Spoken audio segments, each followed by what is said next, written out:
산통이라고 할 정도로 통증이 심하고 방사 통증이 있으시면서 혈뇨가 있으신 환자분들께서는 지체 없이 병원을 달려가시길 바랍니다.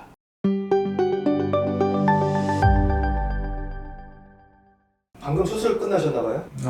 예, 맞습니다. 쉬셔야 되는데 또 원장님을 괴롭히게 됐습니다. 다름이 아니고 요로결석은 유전적인 요인이 가장 크다고 좀 들었는데 피할 수가 없지 않습니까? 내 유전자가 이런데 어떻게 해요? 그래서 제가 알기로는 그냥 물 많이 마셔라. 돌멩이가 생길 틈을 주지 말고 계속 물을 빼야 된다 라고 인터넷 상에서는 그리고 의사 선생님들께서 말씀을 해주시는데 이 요로결석에 대한 원장님의 생각 궁금합니다. 일단 그 요로결석 왜 생기는 거예요? 말씀하신 대로 유전적 요인이 있는 것도 맞는데 여러 가지 다른 환경적 요인도 있는 것도 사실입니다. 갈증이 날 정도로 체내 수분이 부족할 때 결석이 잘 생길 수가 있습니다. 소변 농도가 진해지면서 거기에 생길 수 있는 칼슘 덩어리들이 내려가면서 뭉치고 뭉쳐서 생기는 게 요로 결석이라고 할 수 있고요. 그것이 송팥에 생기면 이제 신장결석, 송팥결석이라고도 합니다. 그 외에도 뭐 여러 가지 다른 결석이 생길 수 있는 인자들은 많이 있는데요.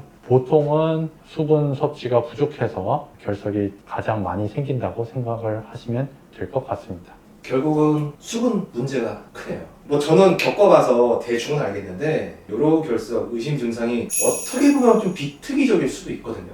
명확하게 꼽자면 어떤 게 있을까요? 여러 가지 증상이 있을 수 있습니다. 첫 번째로 화장실에 가서 소변을 놓았는데 이전에 보지 못했던 선홍색, 피색 소변이 나온다. 그걸 혈뇨라고 합니다. 그런 선홍색 피가 나오거나 젓갈색, 콜라색, 정말 진한 젓갈색 소변이 나왔을 때 그런 증상이 가장 특이적인 증상이 되겠고요. 비특이적인 증상으로는 복부 통증 혹은 옆구리 통증이 있겠습니다. 비특이적 증상이라고 말씀드리는 이유는 꼭 어느 위치가 통증이 있는 게 아닙니다. 오른쪽 옆구리가 아프다라고 하시는 분들이 계시는데 어떨 때는 옆구리가 아프다가 어떨 때는 등 쪽이 아프다가 어떨 때는 하복부가 아프다가 이렇게 좀 왔다 갔다 할 때도 있습니다. 요로 결석이 생기는 위치에 따라 통증 위치가 변하는 것도 맞기는 합니다만 방사통이라고 해서 어떤 통증을 유발하는 위치에서부터 뻗쳐나가는 듯한 그러한 통증도 생길 수 있기 때문에 비특이적인 증상이라고 볼 수도 있겠습니다.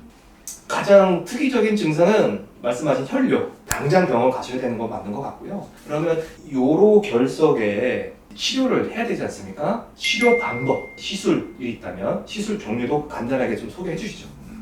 앞서 제가 옆구리 통증 혹은 방사통 이런 설명을 드렸는데 빼뜨린 부분이 있습니다.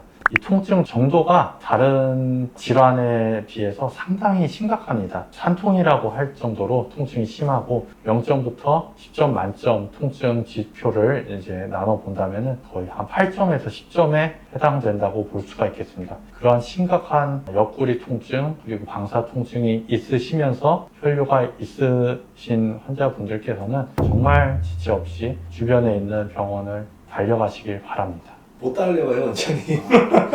119에 실려가야 돼요.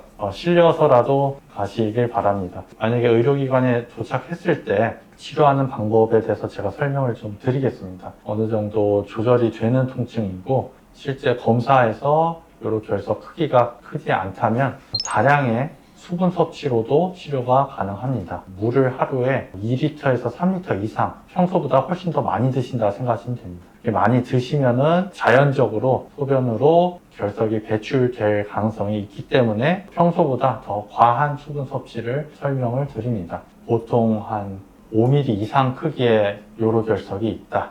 그리고 통증이 조절이 되지 않는다. 그렇다면은 보통 지역병원에서는 쇠석술이라고 해서 돌을 깬다고도 하죠. 쇠석파로 인한 요로결석을 파괴해서 소변으로 나오게 하는 방법이 있겠습니다. 만약에 결석 크기가 크고 위치가 쇠석하기 좀 적합하지 않다 혹은 수술적 방법으로 제거하는 게 더 이득이 있다 전신 마취 하에 내시경적 요로결석 제거술을 시행할 수도 있겠습니다. 가끔가다 신장에 결석이 있으신 분들 중에 꼭 제거를 해야 되는 분들도 계십니다. 그러한 분들께서는 전신 마취하에 신장으로 직접 접근을 해서 제거하는 방법도 있을 수가 있겠습니다. 그러면 마지막으로 모든 병이 그렇다만 안 걸리면 좋지 않습니까? 요로결석 예방하는 방법 알려주시죠.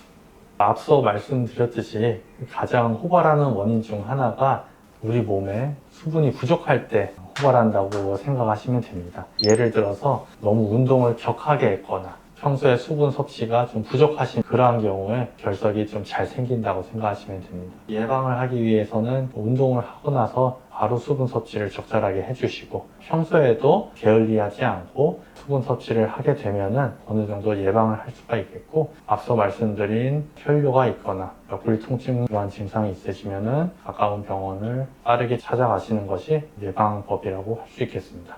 오늘 영상에서 너무 자세한 것까지 다 설명드리면은 영상 호흡이 길어지기 때문에 오늘은 여기까지만 하고 다음번 영상에서 더 심도 있게 다루도록 하겠습니다.